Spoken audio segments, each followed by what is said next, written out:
Welcome to USA Global TV and Radio, where our mission is to provide education, entertainment, hope, and inspiration. USA Global TV and Radio connects you with experts and audiences all around the world every single day to help you succeed in business and to live a richer life. Visit us at usaglobaltv.com to learn about career and life-changing training and mentoring programs like the Listening Mentor. Subscribe to our newsletter to stay informed about our special programs and offers. Discover how you can become a guest on one of our shows or a host or producer of a USA Global TV and Radio show of your very own. That's USA Global TV and Radio, where the doctor is always in.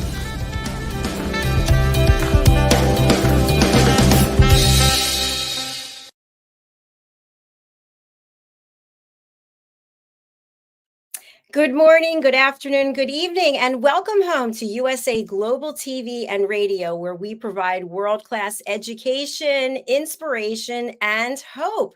Our show today is the United Kingdom News and Culture, and it's episode 98. Wow, super exciting. I'm Dr. Jacalyn Kerbeck, and I'm thrilled to welcome our expert correspondents who are joining us from the United Kingdom. Let's welcome HELENA CHARD. Hello. Hey, so lovely to see you. We made it. We're here. I'm excited to share lots of royal things today. Yes, there's a lot to cover. Let's welcome Mr. Simon MacDonald. Hello. Hello. It's nice to be back again. It's just I look forward to a Wednesday afternoon. It's a lovely time. Not looking forward to the weather today. It's blowing a serious gale up here, and it's going to last for another day or two. So there we are. Snow will come eventually, I'm quite sure. No snow for the holidays for you, I guess. I don't know, maybe. Well, thank you both for being here, especially since it's such a busy time of year, news-wise, holiday-wise, etc. There's been a lot of information in the press about the royal family. So I know, HELENA, you'll be covering some of that. And then, Simon, you have a special episode you're covering as well. So let's get started. HELENA, first of all, anything you'd like to share with our audience about the work that you do, because you're so super talented. And I know that you put so much goodness out to the world. Oh, that's kind, Jacalyn. I'm a broadcast journalist. A lot of what I do now is work with different TV platforms, such as yourself, wonderful you, various different platforms here and internationally. And I'm also a talking head, so people will come to me if they want to know various things about the royal family. I'm a royal photographer. And in general, just love sharing stories and really giving people a platform to say whatever. And there's lots of things, but that's majority of what I do and I really enjoy. And it's such a pleasure to obviously present my news on USA Global TV and Radio. Have utmost admiration for Dr. Jacalyn, who started this, I can't think now, was it just before COVID or COVID time, and has blossomed, and the platform is fabulous. So we're all very thankful. Well, thank you, HELENA. That was very sweet. I appreciate that. We actually will be 2 years old, January 15th, I think it is. But as you know, we started before that with rapping with Dr. Jacalyn, and then to this platform. So thanks again. Absolutely. You've done so much. All your books and everything now, when I think about it, huge amount of hard work. It's a joy. It's an absolute pleasure. So thank you for taking the ride with me. Appreciate it. And Simon, let's have you introduce yourself and some of the things that you're working on, you're putting out into the world. How long have you got? I mean, I think when it comes to work, you probably put the world to shame, Dr. Jacalyn, because I mean, you're just an absolute dynamo. You really are. So I'm keeping very, very busy. I've got my consultancy work and my writing as well. And of course, we launched my first book, A Rhyme in Time, on the 10th of November, and that seems to be going very well indeed. So absolutely delighted. So I've been sort of pushed and cajoled and cattle prodded into working on another Rhyme in Time as well. So watch this space for book number 2. So that's it. Helena, I think it's time that you put pen to paper, you know, and and got something out for us. Thank you so much. Yes, Helena, we've got to get you writing out there. It's another thing on your list. You have to clone me first. I'm not quite sure how well. I'll have to do it in my sleep. Is what I think. You're actually the journalist amongst us. You're the professional. Well, here we you're are. all professionals. I don't know how many books out now. I mean, she's got her own library. I have to say, I do have a secret thing up my sleeve that I've wanted to do, and I think you have to do something you're passionate about. So it's something fun from my life, from my working life, from years and years ago, and I do have some fun stories to share. So I'm going to ponder over it throughout Christmas. I think once you start, you'll see you get the bug.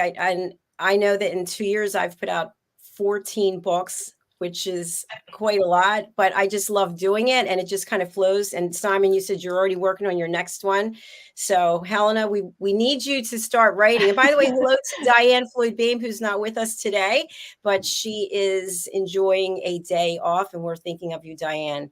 And hello to Gaffa. Thank you so much for saying hello. And this message I put up before, but I forgot to mention it. I don't know who wrote it, but thank you. And we both look so sweet. So one of us doesn't look sweet. I don't know which one it is, but that will be our mystery for today.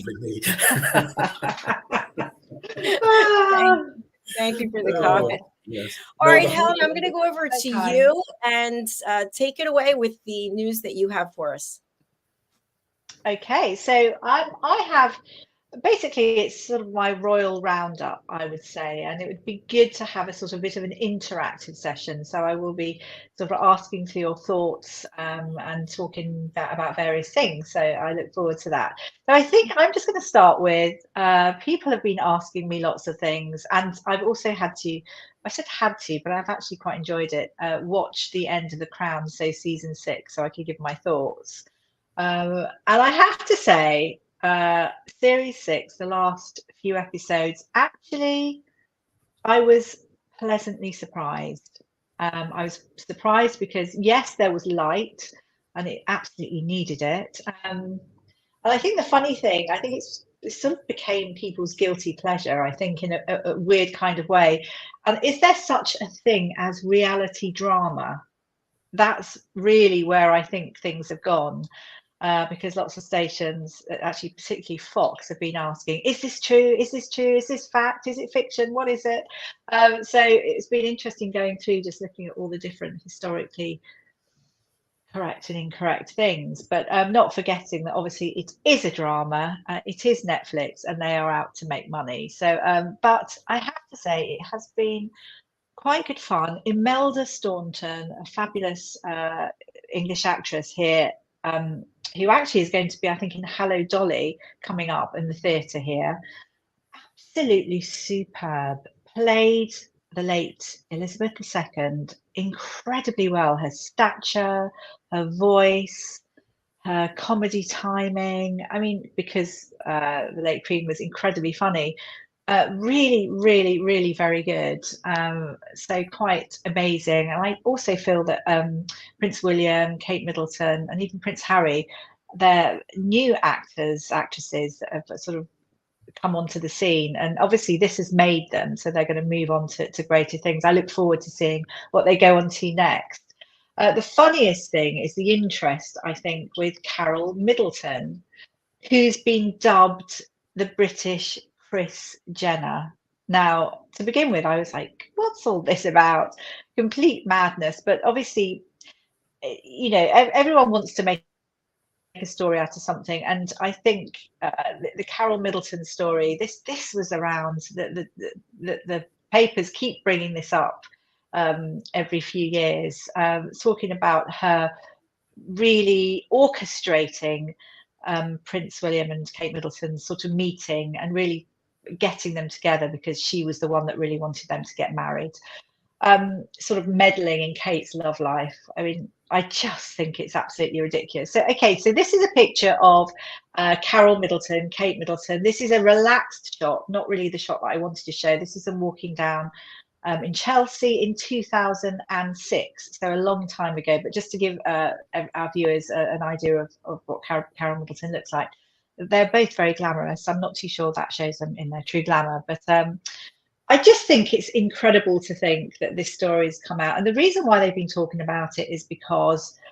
I think Kate Middleton was going to go to Edinburgh, then she ended up going to St Andrews. She took a gap year and did similar things to Prince William.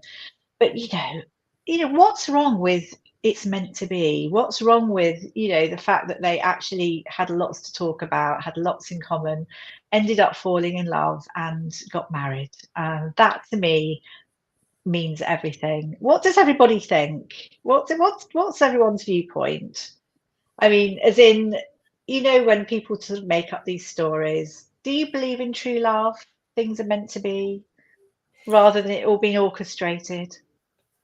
I think we've all got our partner out there somewhere, waiting for us, and and Kate's, situation there, it all just threw them together, and they are so well matched. They really are, and Kate is so well matched for the job. It's a very, very difficult role to take on. I mean, you're always in the media's eye, and you're getting followed with cameras everywhere you go. And and I think if she's wandering around in London, then she can't hear the traffic, but you can certainly hear the click of all the cameras that's going on at one time, crying out any noise. But she's got dignity by the bucket load. She's got style by the bucket load. She's an incredible person, and she has taken to that very, very difficult role so easily. And it's it's something that people in the royal family, I mean, they're training for it all their life. And here's somebody from the outside who's not been accustomed to that, has been sort of thrown in at the deep end, and she's embraced it absolutely perfectly. So great fan of hers. Yeah, I would agree with Simon. And if there is somebody out there for all of us, can you send them my way? Because I don't know where they are. I'm looking. We're looking out for you. We are. So moving on as well, the Princess of Wales, she released a lovely photograph of herself. It's one of those little old-fashioned pictures that I love. She's roughly she's roughly 2 years old. Now she released this. It's her Christmas dinner when she's just before 2, and it's announcing the 3rd Together at Christmas Carol concert. Now, this is very exciting in that this is something that's going to be we're going to watch on Christmas Eve. But the lovely thing about this photograph is everyone cannot believe it. She looks so much like Prince Louis, incredibly like Prince Louis. And I think it's a little montage of 4 pictures shows actually how similar they look. Yeah, although different ages, I think you can see with the 2 lower pictures, there's similarity there. I think she looks, definitely he looks very much like her, more so than Prince William. But I love that. So that picture was released to announce the 3rd, as I said, Together at Christmas Carol concert. So we're going to see that on Friday. No, it was shot. That's right. It was shot on Friday, the 8th of December. We're going to see it on ITV1, I believe at 7:30. And I absolutely look forward to it. It's something wonderful that's put on. I love Christmas carols anyway. Something like 1,500 guests. And it is really, it's a thank you to all that support babies, young children and families. And it's sort of highlighting Shaping Us, Princess of Wales campaign. And it's very hard to explain, but I look forward to all the acts that are going to be on. But I know one of the things that's quite good fun is it was actually shot on Friday, the 8th of December, which was the 43 years to the day that unfortunately John Lennon was shot dead. But it's sort of celebrating his life. But also we have the instrumentalist Jacob Collier, who's incredibly talented, who will be playing on his piano, so John Lennon's piano. In fact, George Michael brought that piano, and then also, made all of his music, etc., on whilst playing the piano. But so the fact that Jacob Collier is going to be playing that piano, which is loaned from George Michael's estate, he's also going to be singing Last Christmas, which obviously is a well-known George Michael song. So I really look forward to it. It's going to be quite exciting. Very good act.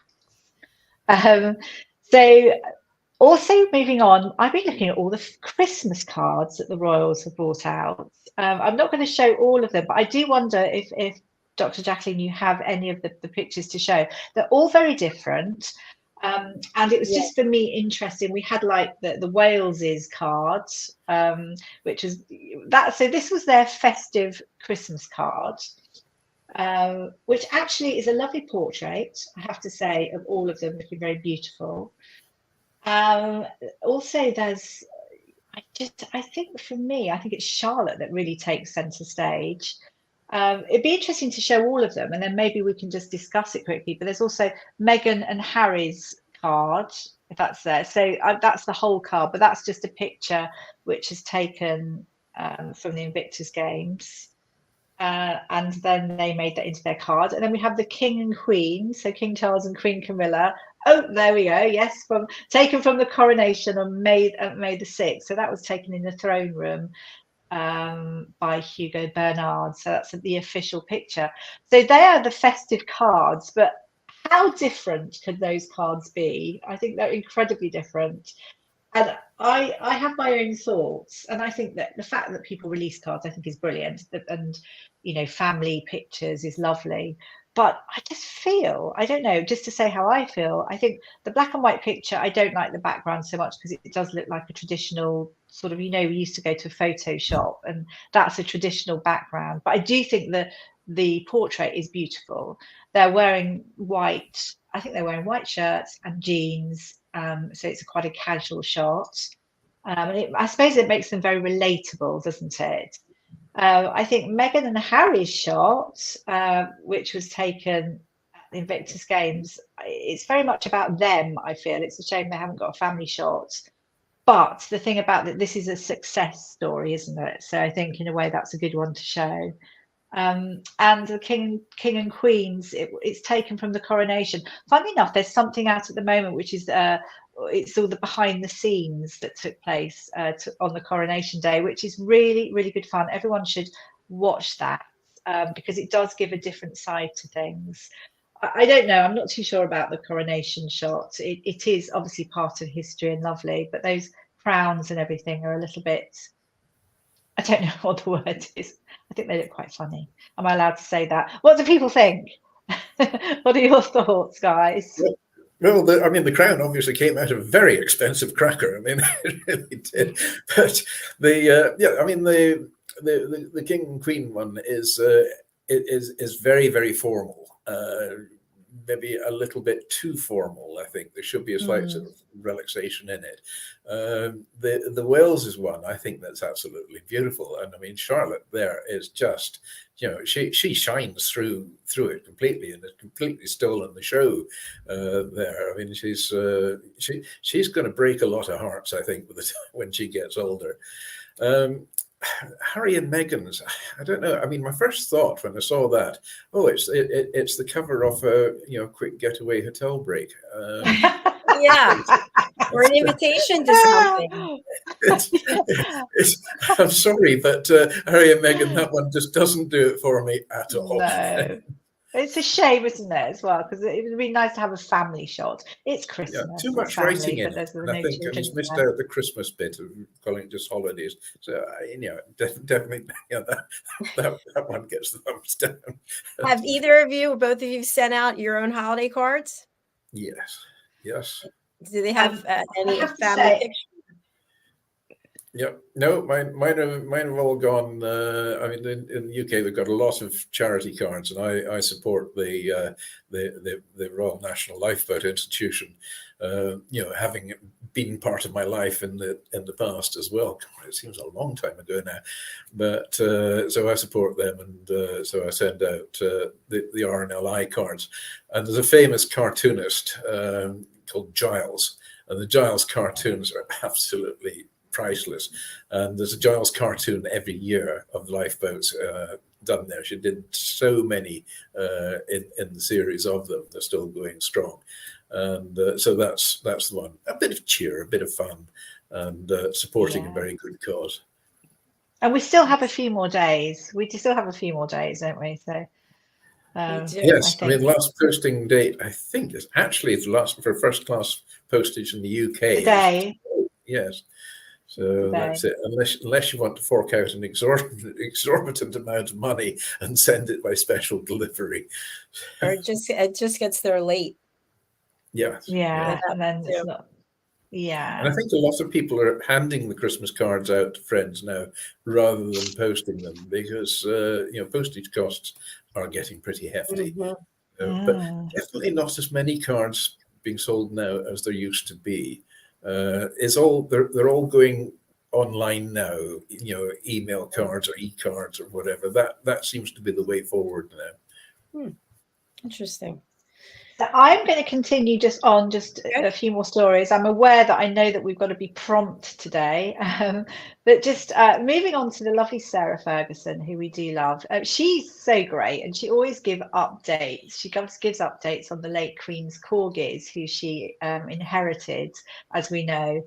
She gives updates on, I always want to say Twitter, it's actually X. I do prefer Twitter, but anyway, it's X.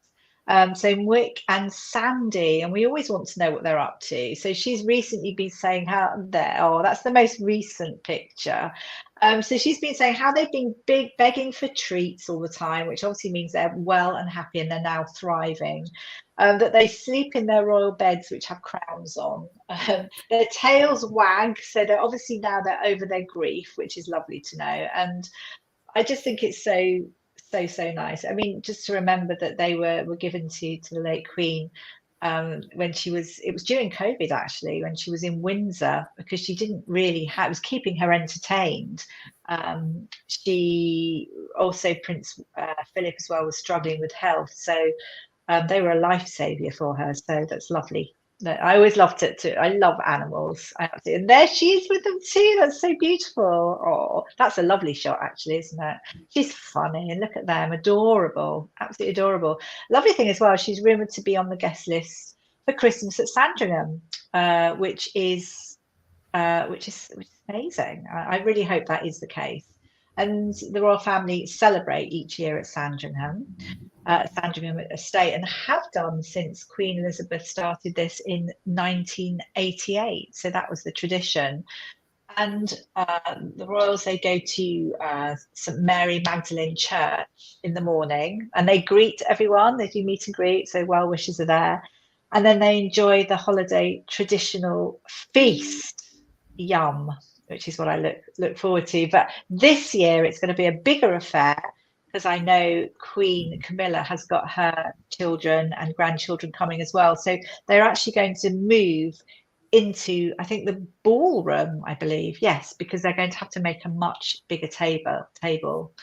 But it was interesting as well, speaking to the ex-chef, Darren, what's his name? Darren McBrady.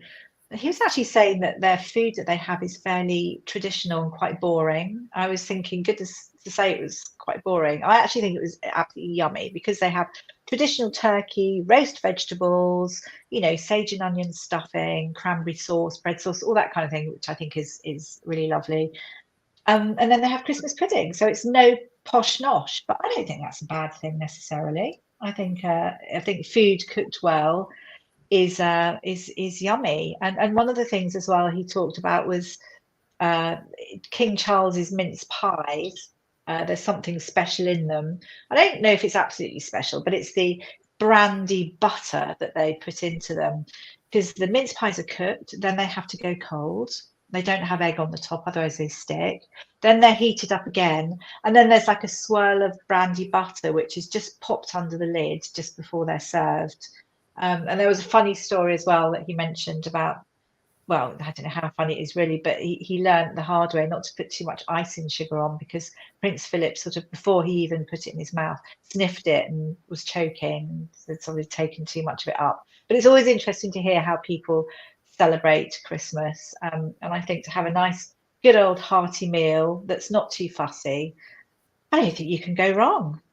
I think I'm going to end there. I think that's a good one to end on, because I know that it seems that time is racing past us. Yes.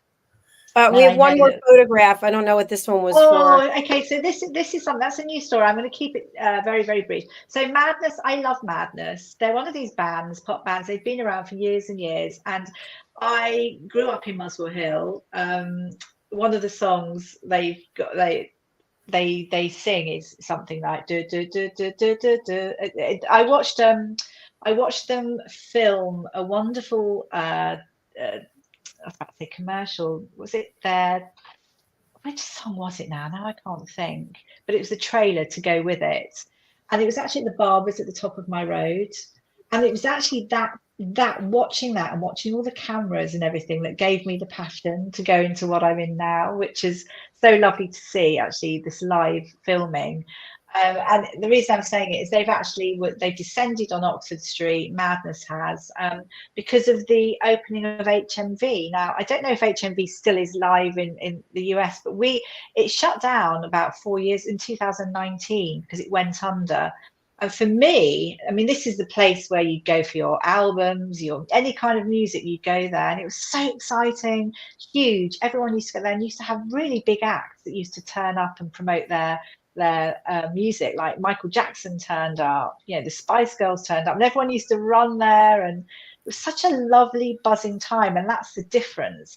Then it was just so lovely. And this was only a few years ago. So I feel very hopeful that it's going to do well.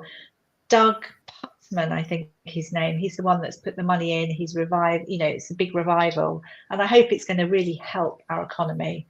I think it will, because the excitement around how it used to be, if you can sort of like transport it to now, people will definitely rush to buy their music. Anyway, so that's Madness. And they're part of my childhood, really. I drive up to Muswell Hill, boop, boop, boop, boop. I don't know if everyone knows the song.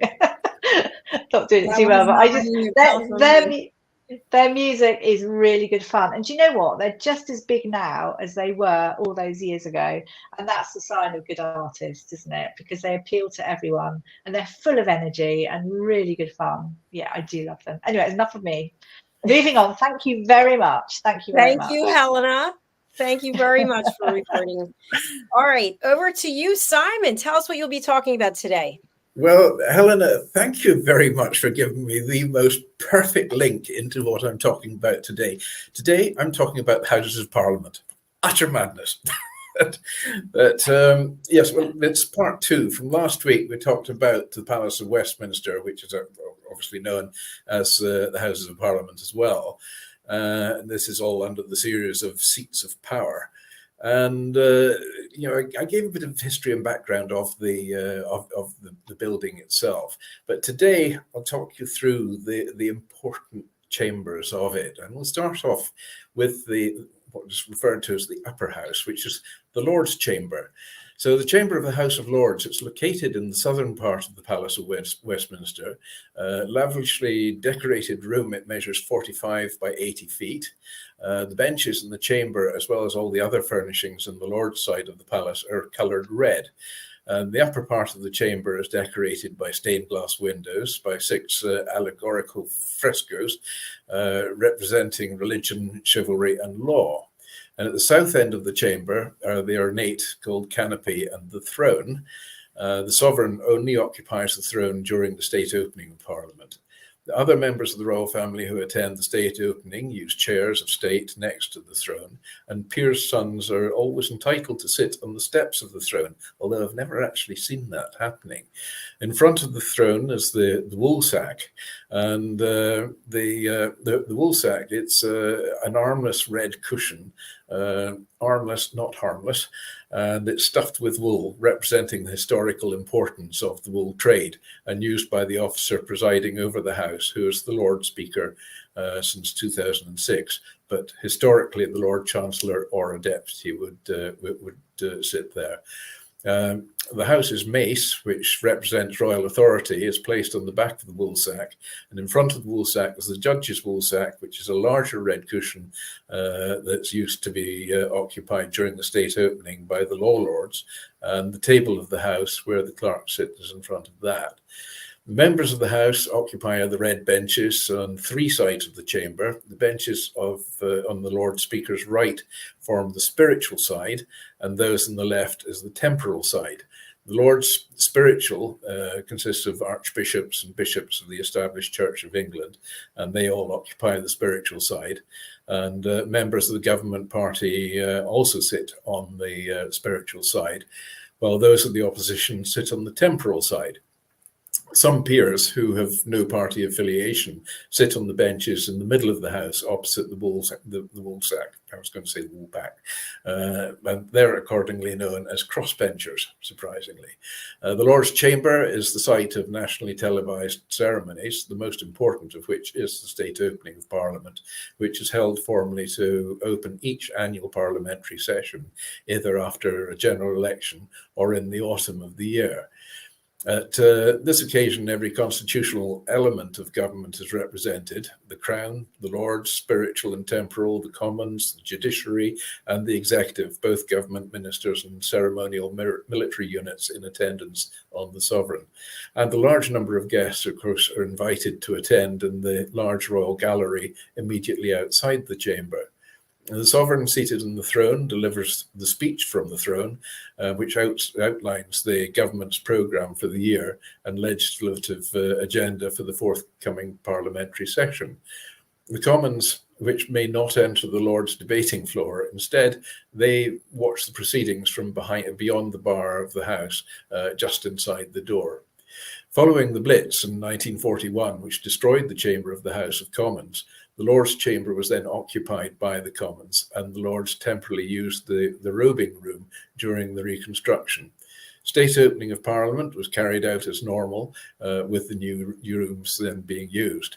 Evidence can still be seen of this today, with damage clearly visible in one of the doors where they were struck by black rod. I'll explain black rod's function shortly. So directly north of the Lord's Chamber lies the Peers Lobby, an antechamber where the Lords can informally discuss or negotiate matters during sittings of the House, as well as collect messages from the doorkeepers, who control access to the chamber, obviously. The lobby is a square room measuring 39 feet on each side and 33 feet high. It's one of the main features is the floor centerpiece, which is a radiant Tudor rose made of Derbyshire marble and set with an octagon of engraved brass plates. The rest of the floor is paved with encaustic tiles, featuring heraldic designs and Latin mottos. The walls are faced with white stone, and above the arches are displayed arms representing the 6 royal dynasties which ruled England until Queen Victoria's reign. And that's the Saxons, the Normans, the Plantagenets, the Tudors, the Stuarts, and the Hanoverian. The Stuarts, incidentally, actually came from Scotland. That was King James I of England, who was also King James VI of Scotland. And between them, there are windows stained with the arms of the early aristocratic families of England. Of the doorways, one to the south, which leads into the Lord's Chamber, is the most magnificent and sports much gilding and decoration, including the full royal arms. It's enclosed by the brass gates, a pair of elaborately pierced and studded doors, together weighing 1.7 tons. I was going to say 1.5, but that's 1.5 metric tons, but proper tons, 1.7. And the side doors, which feature clocks, open into corridors to the east and extends the Lord's corridor, which leads to the libraries, and nearby to the west lies the Moses Room, used for grand committees. To the north is the vaulted Peers Corridor, which is decorated with 8 murals by Charles West Cope, depicting historical scenes from the period around the English Civil War. Then, originally named the Octagon Hall because of its shape, the central lobby is the heart of the Palace of Westminster. It lies directly below the central tower and forms a busy crossroads between the House of Lords to the south and the House of Commons to the north. St. Stephen's Hall and the public entrance to the west, and the lower waiting hall and the libraries to the east. Its location is halfway between the 2 debating chambers, and has led constitutional theorist Erskine May to describe the lobby as being the political centre of the British Empire.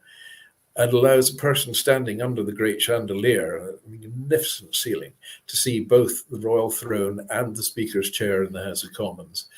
So provided that, of course, all the intervening doors are open, which rarely happens that they're open both at the same time. Constituents may meet their members of parliament in the lobby, even without an appointment. And this practice is actually the origin of the term lobbying. So the hall is also the theatre of the Speaker's procession, which passes from here on its way to the Commons chamber before every sitting of the House. Now, the central lobby measures 59 feet across and 75 feet from the floor to the centre of the vaulted ceiling. The panels between the vault's ribs are covered with Venetian glass mosaic displaying floral emblems and heraldic badges, and the bosses in the intersections of the ribs are also carved into heraldic symbols. Each wall of the lobby is contained in an arch ornamented with statues of English and Scottish monarchs. On four sides, there are the doorways, and the tympana above them are adorned with mosaics representing the patron saints of the United Kingdom's constituent nations: St. George for England, St. Andrew for Scotland, and St. David for Wales, and of course St. Patrick for Ireland. The other four arches are occupied by high windows, under which there are stone screens. The hall's post office, which is one of two in the palace, is located behind one of these screens. I've posted a few letters from there in the past. In front of them stand four bigger-than-life statues of 19th century statesmen. The floor in which they stand is tiled with Minton encaustic tiles in an intricate patterns. The east corridor, which leads from the central lobby to the lower waiting room, and its 6 panels remained blank until 1910, when they were filled with scenes from Tudor history. They were all paid for by Liberal peers, and each was the work of a different artist. So continuing north from the central lobby is the Commons corridor, and it's almost identical to its southern counterpart. It's decorated with scenes of 17th century political history between the Civil War and the Revolution of 1688. Then, mirroring the arrangement of at the Lord's part of the palace, is another antechamber, the members' lobby. In this room, members of Parliament hold discussions or negotiations and are often interviewed by accredited journalists, collectively known as the lobby. And the room is similar to the Peers lobby, but plainer in design and slightly larger, forming a cube of 45 feet on all sides. After the heavy damage it sustained in the 1941 bombing, it was rebuilt in a simplified style, something most evident in the floor, which is almost completely unadorned. The archway and the door leading into the Commons chamber has actually been left unrepaired, and it's a reminder of the evils of war, and it's now known as the Rubble Arch or Churchill Arch, and it's flanked by bronze statues of Winston Churchill and David Lloyd George, who were the prime ministers who led Britain through the Second and the First World War, respectively. A foot of each is actually conspicuously shiny as a result of a long tradition of MPs rubbing them for good luck on their way in before their maiden speech. I've actually rubbed the foot of one, not of an MP, but I've rubbed the foot of Winston Churchill there anyway. The lobby contains the busts and statues of most 20th century prime ministers, as well as 2 large boards where MPs can receive letters and telephone messages. The chamber of the House of Commons is at the northern end of the Palace of Westminster. It was opened in 1950 after the Victorian chamber had been destroyed in 1941 and rebuilt under architect Giles Gilbert Scott. The chamber, it measures 46 by 68 feet. It's plainer in style than the Lord's chamber. And the benches, as well as other furnishings in the Commons side of the palace, are all coloured green. So we've got the red in the Lords, and we've got green in the Commons. So members of the public are forbidden to sit on the benches. Oops, I have sat on one. Actually, I've sat on the one that the Prime Minister normally sits on. Nobody caught me. Other parliaments and Commonwealth nations have actually copied the colour scheme under which the lower house is associated with green and the upper house with red. At the north end of the chamber is the Speaker's chair, a present to the Parliament from Australia. In front of the Speaker's chair is the table of the House at which the clerks sit, and which is placed in the Commons ceremonial mace. The table was a gift from Canada, And the dispatch boxes, which front bench members of Parliament or MPs often lean on or rest notes on during questions and speeches, they're a gift from New Zealand. And there are green benches on either side of the House. So members of the government partly occupy the benches on the Speaker's right, while those of the opposition occupy on the Speaker's left. The chamber is relatively small and can accommodate only 427 of the 650 members of Parliament. During Prime Minister's questions and major debates, the MPs can stand at either end of the House. So by tradition, the British sovereign does not enter the chamber of the House of Commons. Last monarch to do so was King Charles I in 1642, and we all know he lost his head. Well, the king sought to arrest 5 members of Parliament on charges of high treason, but when he asked the Speaker, William Lentil, if he'd any knowledge of the whereabouts of these individuals, Lentil famously replied, "May it please your Majesty, I have neither eyes to see nor tongue to speak in this place." So since then, the state opening of Parliament, when Black Rod, representing the monarch, approaches the doors of the chamber of the House of Commons to make the summons, the doors are pointedly slammed in his or her face, and Black Rod has to strike the door 3 times with the staff to be admitted and issue the summons from the monarch to the MPs to attend. Under 600-year-old parliamentary tradition, Black Rod is the personal attendant and messenger of the sovereign or the sovereign's representative when either is in Parliament. And the office of Black Rod was actually created in 1350, though the current title dates from 1522. The title, it's derived from the staff of office, which is an ebony rod, and it's topped with a golden lion. There's 2 red two red lines on the floor of the House of Commons, which are 8 feet and 2 inches apart, which is intended to be just over 2 swords lengths. And it's said that the original purpose of this was to prevent disputes in the House from degenerating into duels. However, there's no record of a time when members of Parliament were allowed to bring swords into the chamber. Historically, only the Sergeant at Arms has been allowed to carry a sword as a symbol of their role in Parliament, plus Black Rod when summoning the Commons to the Lords. There are loops of pink ribbon in the members' cloakroom, actually, for MPs to hang their swords before entering the chamber. So in the days when gentlemen carried swords, well, there were no lines in the chamber. And protocol dictates now that MPs may not cross these lines when speaking.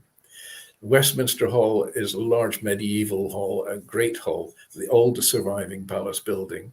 It was erected in 1907 for William II, at which point it was the largest hall in Europe.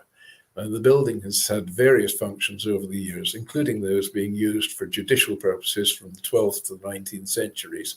And when a joint address is given to the 2 chambers, the UK Parliament, the House of Commons and the House of Lords, the hall is typically the venue. It is also used to host coronation banquets until the 19th century. And since the 20th century, it's been the usual venue for lying in state and ceremonial funerals, including that of the late Her Majesty the Queen Elizabeth II. The hall is particularly notable for its hammer beam roof, a form typical of English Gothic architecture, which uses horizontal trusses to span large distances.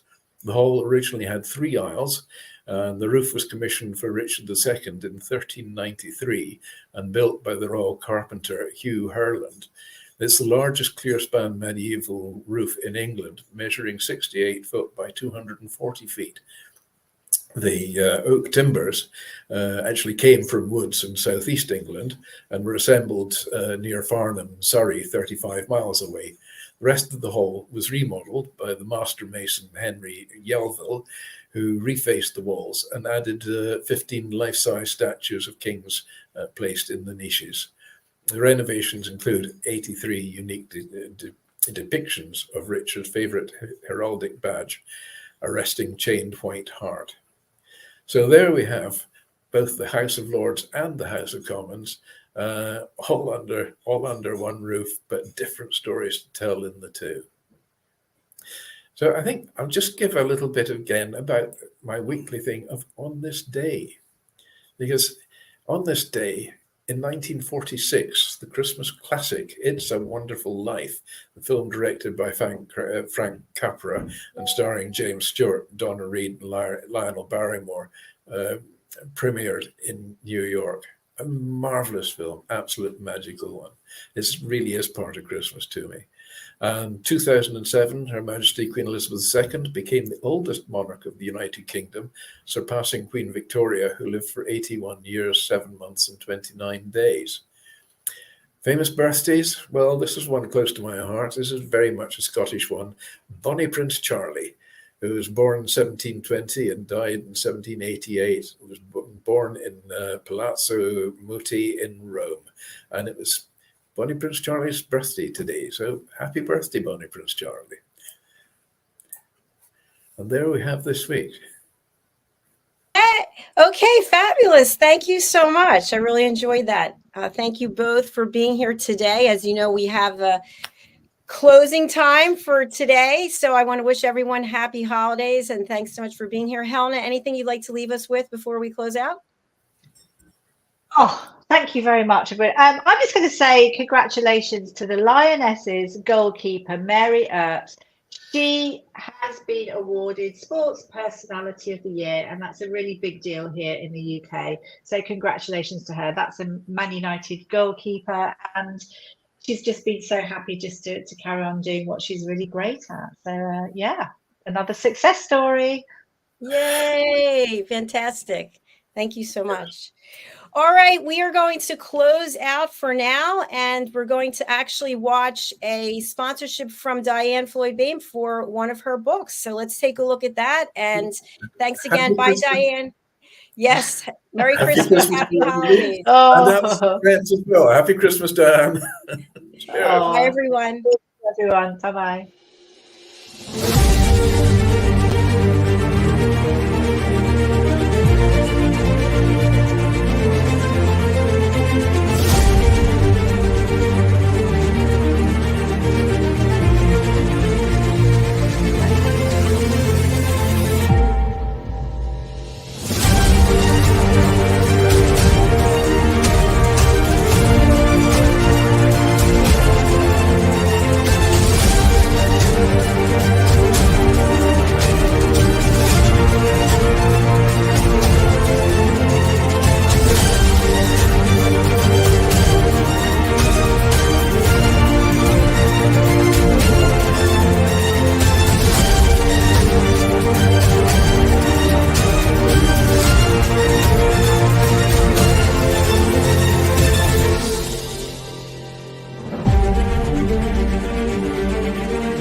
Meet Lady Ella, a special ladybug who is trained by Grand Beetle on how to listen at an elevated level. After earning her gold wings, Mother Earth and Father Universe asked her to travel across the solar system, teaching life lessons to creatures to respect one another and to listen. Learn more about her travels in the book series, The Amazing Adventures of Lady Ella.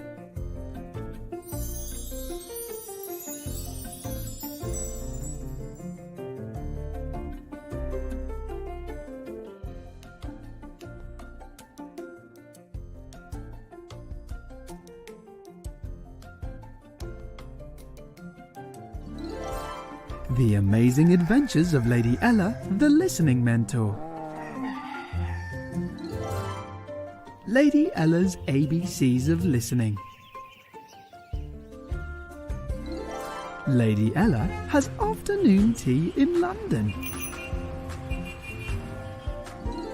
The ocean calls and Lady Ella listens. Lady Ella listens in the Baobab National Game Park.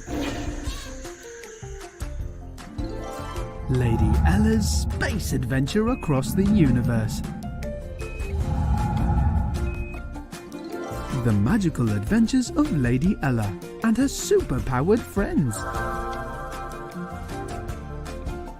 There are also collections of colouring books for parents and kids.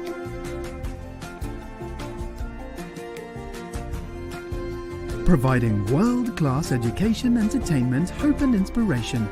Join our team of elevated listeners to teach children elevated listening skills. Lady Ella would like to teach you and your family how to listen at an elevated level. If you're interested in learning life lessons as well as how to communicate more effectively as a family, go to Amazon and order Lady Ella's books. They're all there just waiting for you.